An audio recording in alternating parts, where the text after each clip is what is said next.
Texting a friend here. Jaeger Atreyu, you know who you are. What's up, guys?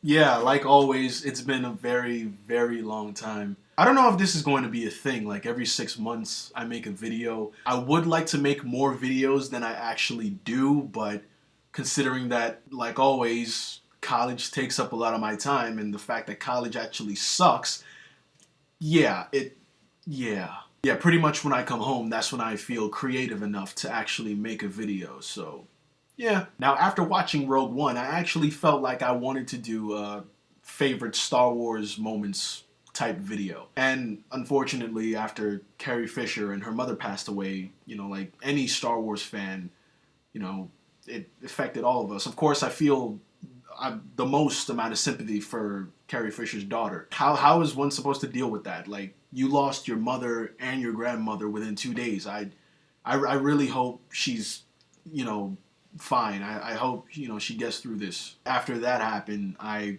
felt like I kind of needed to make a Star Wars, well, at least a favorite Star Wars moments video, just to say it, So, yeah, here I am. Hey, what's up, folks? It's the Methodical AAA, and, yeah.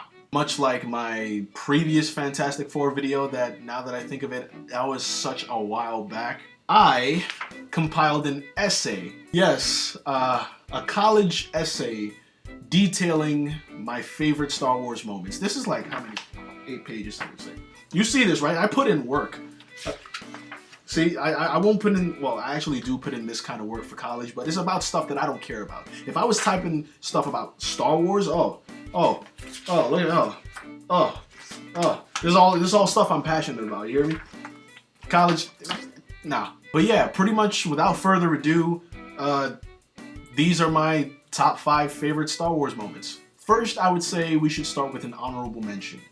The fact that Luke finally changed his hairstyle in The Force Awakens. Seriously, did this haircut do it for anybody? I mean, yeah, I know it was a product of its time, but seriously, every time I look at that haircut, I'm like, dude, you look like such a dork. I mean, I like you, but God. I mean, if he doesn't keep this hairdo, then hopefully he'll change it to something that looks like this. Yeah, that's pretty much all I was thinking. So yeah, moving on to my actual top 5 favorite Star Wars moments. Number 5, all of Rogue One's protagonists die. Yeah, I know, it sounds a little morbid, but hear me out. Now, the characters from Rogue One are admittedly not gonna go down in my all-time favorite Star Wars characters list, but there's still something poignant about the fact that they all sacrificed their lives for this one thing, and this is the first that we're hearing of them. One of the criticisms of this film is that the audience isn't given enough time to get attached to the characters. While I do agree, I feel, at least from my point of view, that we're given just enough to understand their characters.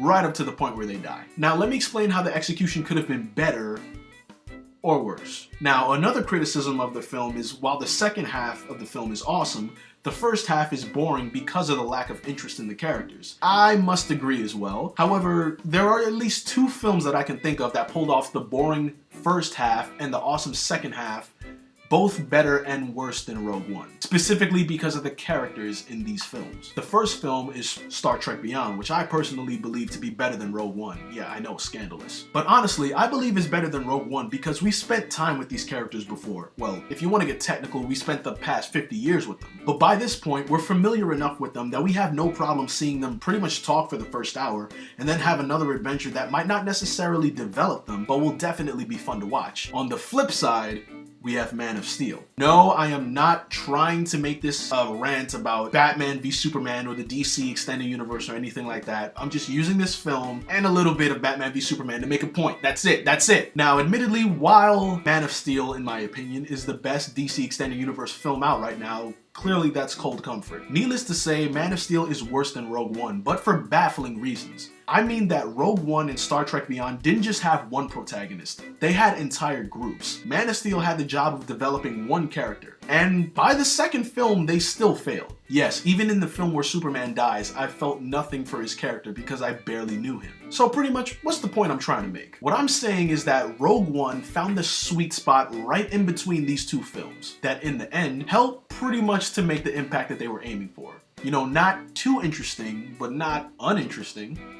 moving on. Number 4, these three dorks. Just these three. These three made the original film for me, and by extension, the original trilogy. These three were the hook that the prequels, in my opinion, lacked. In my opinion, these three are the original Guardians of the Galaxy, which should come as no surprise considering that I previously compared them to Star Wars. But what I mean is that while I said that the characters from Guardians aren't really that interesting on their own and only truly become awesome once they come together, Han, Luke, and Leia start off as fairly interesting, at least in the simplest of terms. Hell, one of the three show up later on my favorite moments list, but that's down the line, we'll get to that. Luke obviously starts off as the boring one, but then Han Solo gets introduced. Han gets your attention almost instantaneously. His back and forth with Luke comes across as funny and surprisingly natural, but something's missing. Oh yeah, that princess chick, what's her face? Somebody has to save our skin. Into the garbage, fly boy. Princess Leia, okay.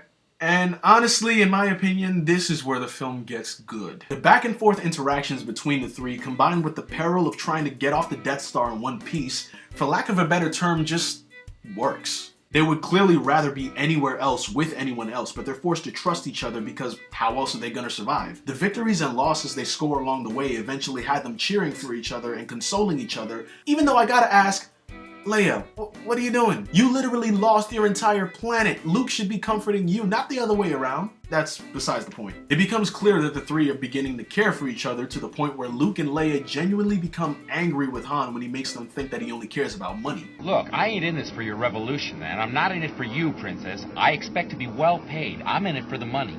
You needn't worry about your reward. If money is all that you love, then that's what you'll receive. Your friend is quite a mercenary. I wonder if he really cares about anything. Or anybody. Well, take care of yourself, Han. I guess that's what you're best at, isn't it?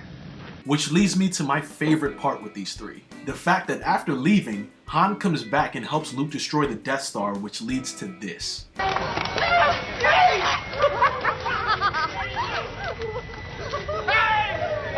I knew you'd come back. I just knew it. Well, I was going to let you get all the credit and take all the reward. Hey, I knew that was more to you than money. I don't know what it is about this scene, but it's just so nice. But yeah, these three, as I said, were the hook that I feel the prequels lacked. How could you possibly recapture the magic that these three gave us? Well, number 3, Finn and Rey. After the nonsensical disaster that was the prequels that wasted talented actors on idiotic characters, yeah, I pretty much got it in my brain that after that, Star Wars characters were pretty much done being interesting and fun. Then The Force Awakens came out and completely shat on that theory entirely because goddammit, I love these two. Now I understand that we've only seen Finn and Rey in one film so far, so I assure you, this is not me just taking what I can get and blindly devoting myself to it. Much like with Han, Luke, and Leia, I see the seeds of friendship bloom between these two, and I really hope that these two become, closer as a result, whether or not they become romantic. I mean, honestly, I would like to see them get together because they do have genuine chemistry, unlike some people who will not be named. In addition to that, it seems like it is going down the romantic path, but I don't actually expect them to get together, but hey, we'll see what happens. And with all this being said, no, I am not blind to the shortcomings of these characters. Unlike Luke, who spent 3 films understanding the ways of the Force, and still gets his ass beat, Rey literally picked up the Force in one day, yes, in one day, and beats the shit out of someone who's been training much longer than she has, which is not at all. And Finn, I understand that he's supposed to be kind of a bumbling goofball, but I think he's a little too much of a bumbling goofball, to the point where whenever he gets serious, it's almost impossible to take him seriously. In fact, let's do a montage of Finn's best moments. Oh, you gotta be kidding me! I go!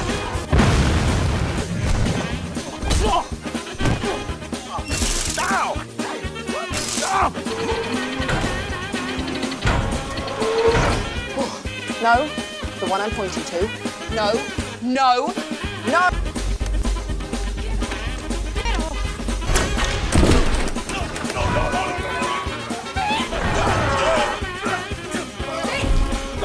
Come on! He almost killed me 6 times! Which is fine! What was your job when you were based here? Sanitation. Sanitation? We'll use the Force. That's not how the Force works. I'm in charge. I'm in charge now, Phasma. I'm in charge. Bring it down. Bring it down. How you doing that? Why are you doing this?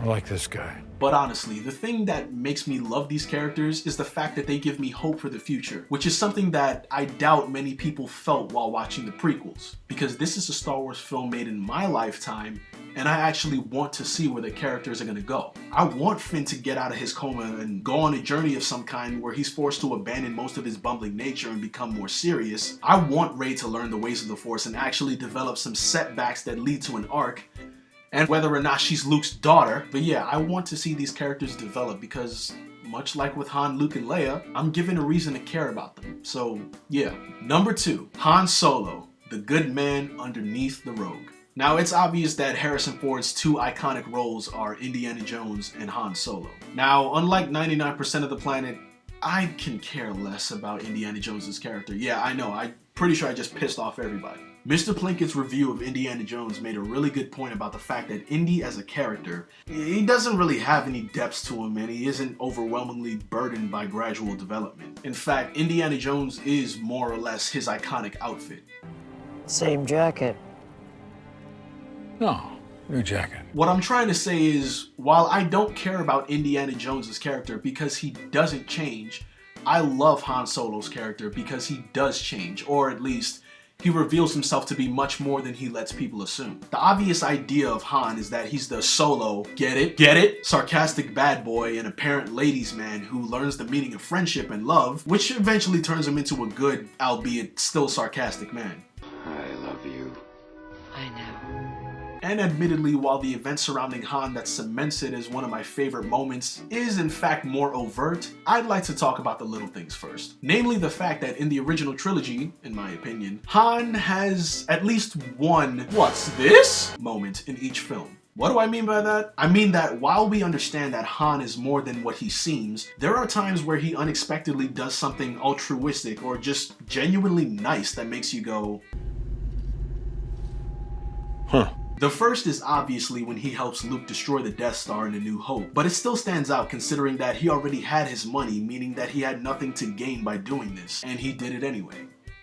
Huh. The second, to me at least, is the best and just the sweetest thing. In Empire, once Han and Leia finally stop bickering and just kiss already, and after they land in Cloud City, Leia senses that something is amiss. And what does Han do? He's been gone too long to have gotten lost. Relax. Han, that was goddamn adorable. I mean, Han could have easily just said, you don't know what you're talking about, but no, he did. Huh. And in Jedi, once Han starts thinking that Leia is in love with Luke, because don't know where he would have gotten that idea, Han actually says he'll back off and let Leia be with whoever her heart desires. Dude, that's just nice. Huh. Of course, I love Han's face when Leia tells Han Luke's her brother. He's my brother.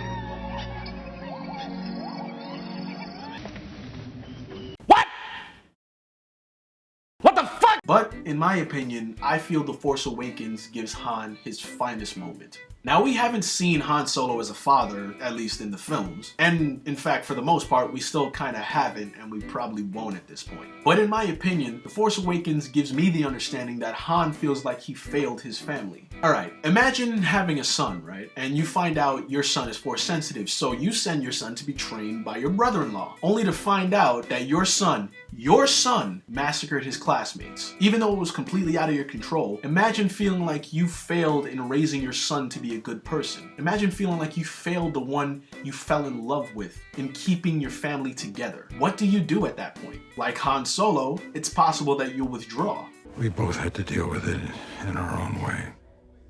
I went back to the only thing I was ever any good at. We both did. Which, to me, makes Han Solo's finest moment all the more powerful. He knows exactly what he's getting into when he's trying to convince his son to renounce the dark side. And while this selfless act unfortunately ends up killing Han, this is what really sticks in my mind. The fact that while dying, Han caresses his son's face as if to say, I know you've done terrible things, but I can never hate you. You're my son, and I'll always love you. Yeah. Now, just one more honorable mention before we continue. In fact, it's kind of a dishonorable mention. It's the fact that Vader can be redeemed with only one good deed after murdering a bunch of people. And I'm not even talking about what he did in the prequels. I'm talking about what he did in the original trilogy alone. Yeah, I think we need another montage.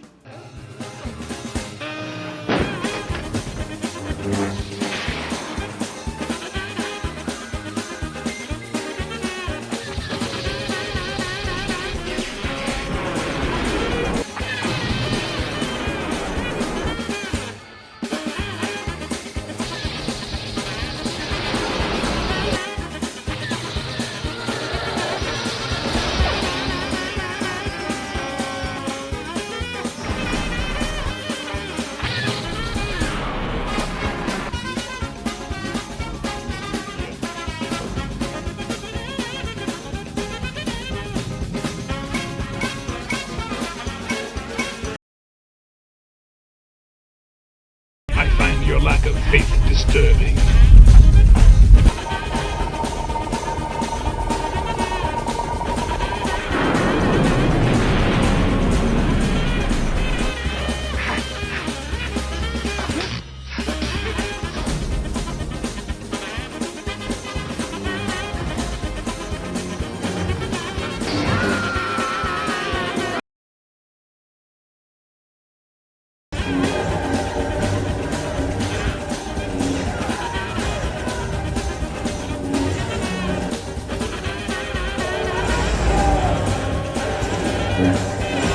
From my point of view, the Jedi are evil. What the fuck? Yeah.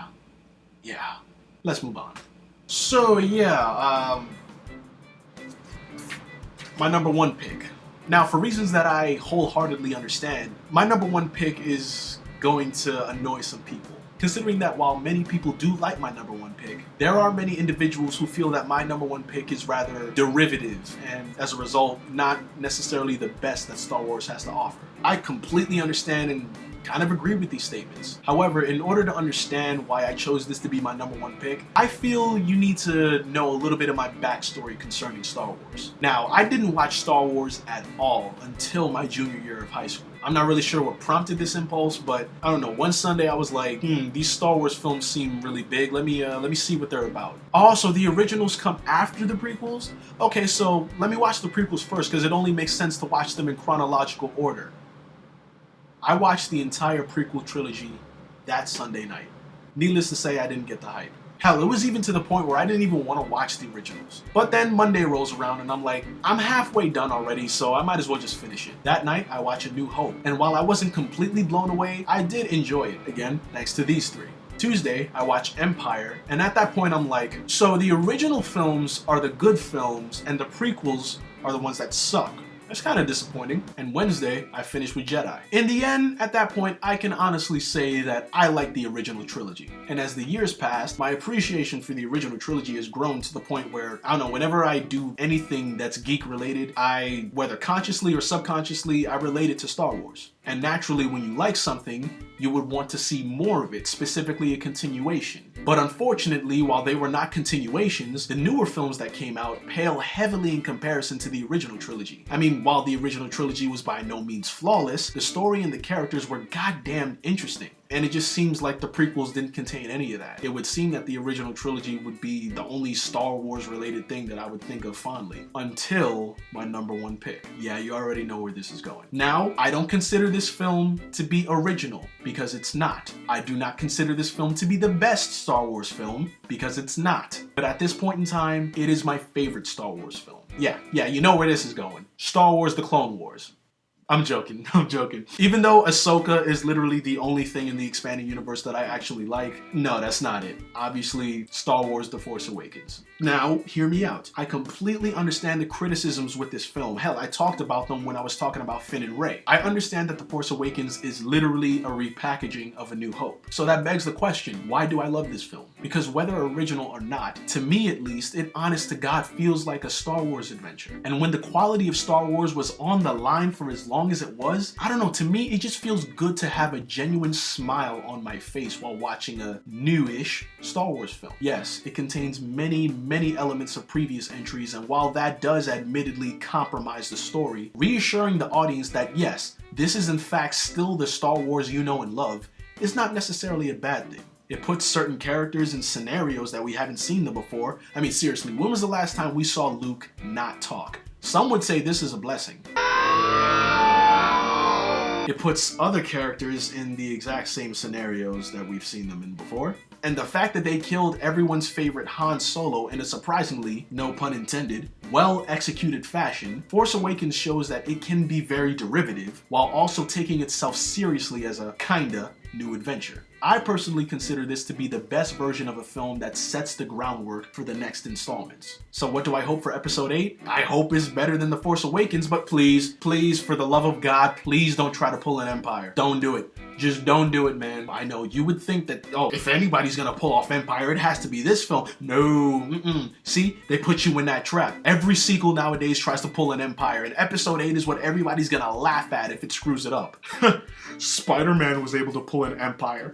Batman Begins was able to pull an Empire. But Star Wars couldn't. It failed doing its own film. Twice! You couldn't even, nah! But yeah, I hope it has a very good story. Just don't fall in that trap.